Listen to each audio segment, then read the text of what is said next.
ஒரு சில நபர்கள் எல்லா பங்குகளிலும், இந்த அகில உலகத்தில் எல்லா இடங்களிலும் 8:30 மணிக்கு பூசைன்னா 8:15 மணிக்கு அவங்க ஆலயத்தில் இருப்பாங்க. 8:30 மணிக்கு ஷார்ப்பா. அப்போ ஒரு வேளை ஃபாதர் கரெக்டா 8:30 மணிக்கு பூச ஆரம்பிச்சாருன்னா, சாமி உங்களை மாதிரி ஒரு பங்கு சாமியார் யாருமே கிடையாது. ஷார்ப்பா 8:30 மணிக்கு பூச ஆரம்பிச்சிடுறாரு.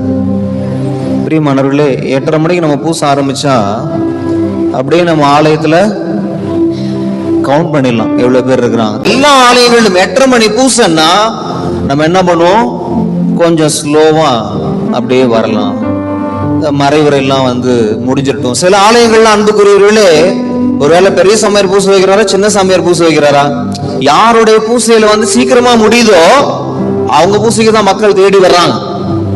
சில பேர்லாம் இன்னைக்கு மறைவுரை முடிந்த பிறகு வருகிறார்கள். 8:30 மணி பூசைக்கு 9:15 வரக்கூடிய கூட்டம் எல்லாம் உண்டு. ஒரு 15 நிமிஷம் ஆலயத்துல இருந்து அப்படியே திரும்பி வீட்டுக்கு போறவங்க எல்லாம் உண்டு. Praise the Lord.